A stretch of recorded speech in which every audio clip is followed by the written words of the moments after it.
Halo sahabat foodies, kembali bersama saya di Belajar Bisnis Kuliner bareng Foodies.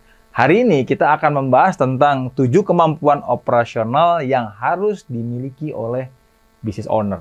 Oke, yang pertama, jelas sebagai business owner, kita harus menguasai kompetensi core dari bisnis kuliner, yaitu apa? Menjalankan operasional. Karena intinya dari bisnis kuliner itu adalah operasional bisa berjalan dengan baik.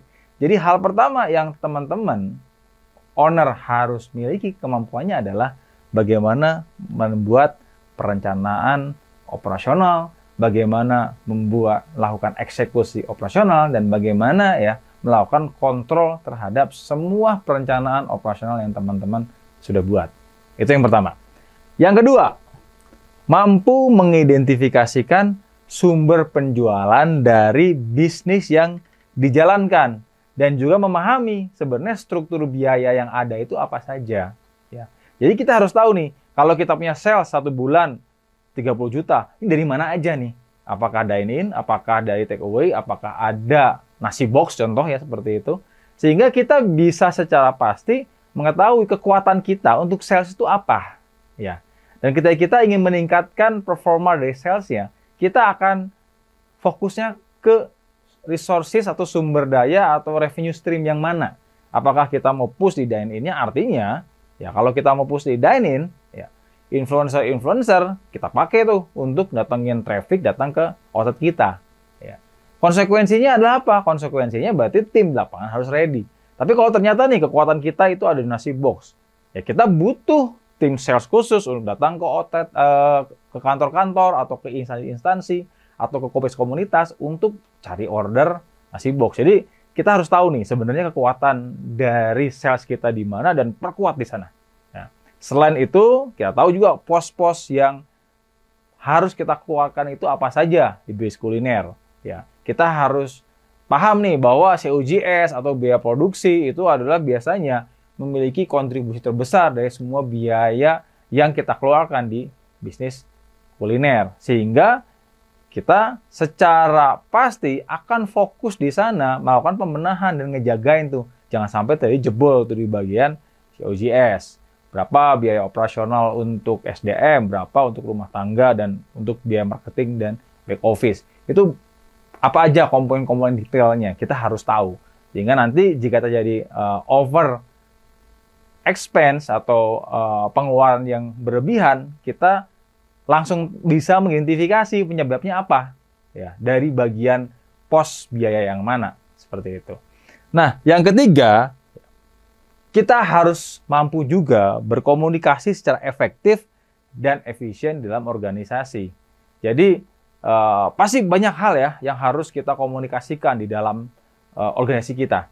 Apakah antar partner kalau kita punya partner ya, atau dengan tim kita, bawaan kita, atau mungkin dengan pemegang saham atau komisaris. Nah, ini gimana nih? Kita harus tahu nih dari masing-masing stakeholders tadi atau orang-orang tadi, mereka itu kepentingan komunikasinya itu butuhnya informasi seperti apa, ya. Sehingga dengan mengetahui kebutuhan dari konten informasi yang diinginkan dari masing-masing pihak tadi, kita bisa menyampaikan dengan bahasa yang tepat, dengan kelengkapan yang memang disesuaikan sesuai kebutuhan. Mungkin kalau bicaranya sama pemegang saham atau level direksi, nggak ngomongnya teknis ya, ngomongnya strategik ya. Tapi kalau kita bicara dengan tim yang memang sehari-hari di lapangan, ya bicaranya jangan terlalu strategik juga, nanti malah pusing ya. Tapi bicara dengan hal sederhana dan sifatnya adalah eksekusi, seperti itu.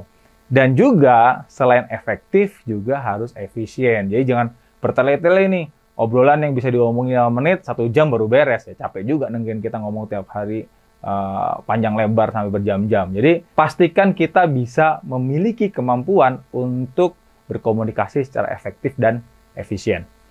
Oke, yang keempat, ya, mampu membangun dan mengembangkan organisasi operasional. Jadi sebagai seorang pebisnis, ya, kita harus tahu tuh kira-kira orang-orang seperti apa yang memang perlu kita masukkan ke dalam organisasi kita. Ya. Sehingga di awal kita perlu mengidentifikasi nih pos-pos mana ya yang memang kita sedang butuhkan.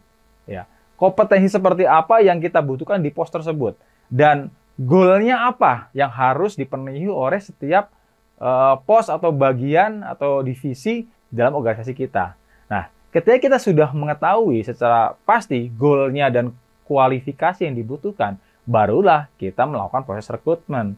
Sehingga orang-orang yang masuk ke dalam organisasi memang tepat sasaran ya. Kalau memang butuhnya orang servis, ya carilah yang memang punya kompetensi di situ. Kalau membutuhkan misalnya tim produksi, ya carilah orang yang memiliki kompetensi di tim produksi. Nah, tetapi merekrut orang yang bagus belum cukup. Tahap berikutnya, kita harus bisa mengembangkan potensi yang mereka punya dengan berbagai training, pelatihan, mentoring, ya, coaching, sehingga suatu saat nanti, ya, ketika itu kita lakukan secara konsisten, tim kita menjadi lebih baik lagi kualitasnya, dan secara jelas impact-nya langsung membuat organisasi kita menjadi semakin solid. Oke, yang kelima, mampu mengidentifikasi problem, bukan simptom. Jadi, hati-hati teman-teman semua ketika di lapangan, di operasional, menemukan sesuatu masalah. Hal pertama yang kita harus identifikasi, ini sebenarnya masalah utamanya atau simptomnya. Contoh supaya lebih mudah untuk memahami. Di lapangan, kita lihat dan kita menemukan ternyata produk yang kita konsumsi rasanya tidak sesuai dengan standar. Nah, yang jadi masalah itu adalah staf yang memproduksinya, ya, atau perusahaan yang bermasalah. Nah, ini kan sesuatu yang kita harus identifikasi. Jangan begitu aja kita menyimpulkan, ini karyawannya nggak bener nih. Nah, kita harus review. Ya. Untuk menjadikan sebuah produk yang bagus itu sebenarnya tahapannya seperti apa sih? Ya. Tahapannya, jadi setiap output itu harus kita breakdown tahapannya. Tahapan yang pertama, kita harus punya namanya standar SOP ya, untuk dijadikan dasar semua orang dalam organisasi bisa masak dengan cara yang sama. Itu satu. Punya nggak?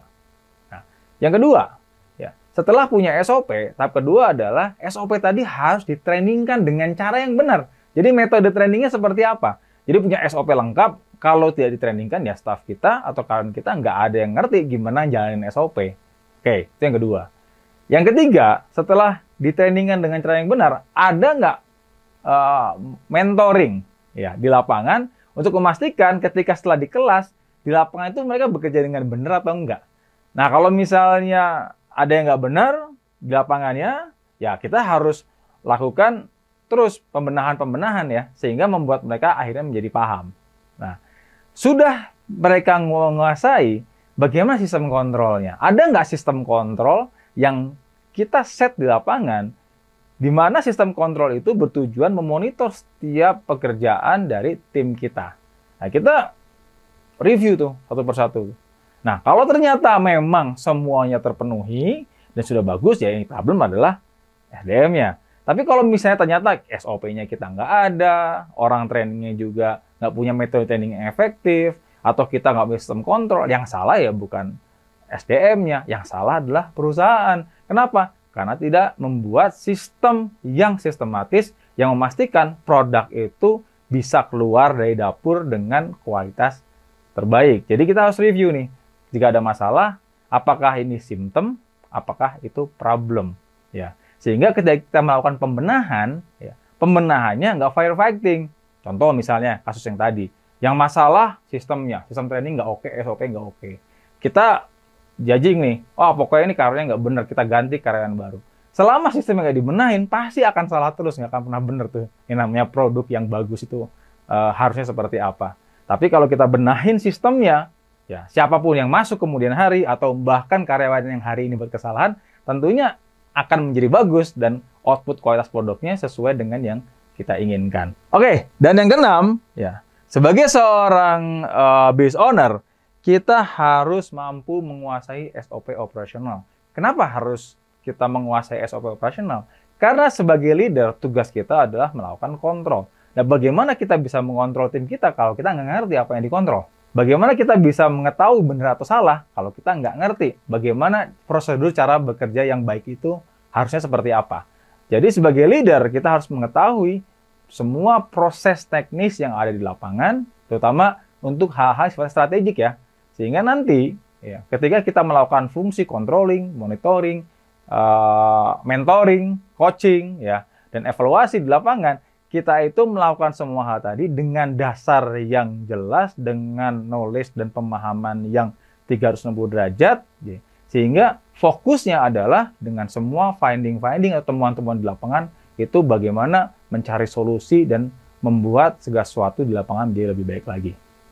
Dan yang ketujuh, yang terakhir, seorang leader atau seorang business owner harus mampu membuat sistem kontrol keuangan dan operasional. Jadi planning udah oke, eksekusi dijalankan, nggak dikontrol ya sama aja. Nah, jadi hal terakhir yang paling penting dan ini adalah kuncinya, seorang business owner harus bisa menyusun yang namanya prosedur atau sistem kontrol. Karena inilah yang akan menjadi penentu yang memastikan semua hal yang dikerjakan di lapangan, semua perencanaan yang sudah kita set di awal itu dijalankan dengan baik dan pada akhirnya bisa mencapai tujuan dari bisnis yang kita inginkan. Jangan lupa subscribe di Foodies YouTube channel di tombol subscribe agar kita bisa mendapatkan update berbagai video terbaru dari Foodies dan juga share ke berbagai grup video-video pembelajaran dari Foodies. Ikuti kelas-kelas Foodies terbaru dan sekolah bisnis kuliner, kunjungi www.foodies.id.